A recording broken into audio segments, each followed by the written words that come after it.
Well, last year on a single day, 847 domestic violence victims required services in Hawaii alone. Now, this year, its annual educational conference, the Hawaii State Coalition Against Domestic Violence, explored resources and new data to help protect victims moving forward.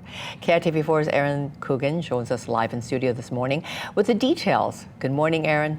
Yeah, good morning to you, Cynthia. Well, in looking at some of these numbers recorded in that 24-hour period in 2022, it was honestly quite shocking. In addition to those 847 victims receiving ongoing residential, legal, or mental health care, the survey also detailed 118 new hotline calls that day. Folks right here in Hawaii looking for a lifeline to escape a dangerous situation. But something to keep in mind, too, as with any survey, these are numbers collected by willing respondents. So it doesn't even give us the full picture of folks who didn't want to be included.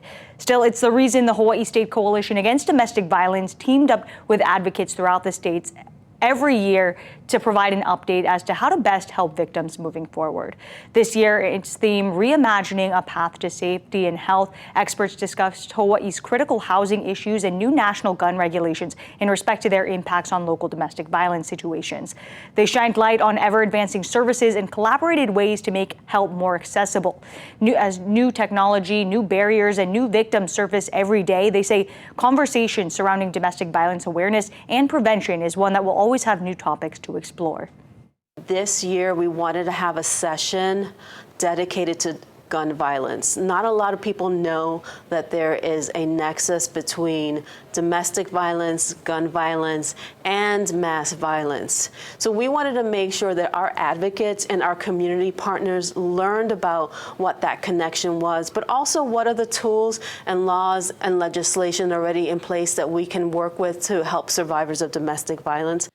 Now, information highlighted throughout the conference, the differences of various protection orders victims can file. For example, a person can file for a gun violence protection order as a means to prevent another from owning or purchasing a firearm, or they can file for a domestic violence protection order, which encompasses a much wider variety of residential abuse. And Cynthia, it's all information that might set uneasy for some, but for others could make all the difference in getting them out of a potentially deadly situation. Of course, if you or anyone you know feels unsafe in your home, you can call the number on your screen or visit hscadv.org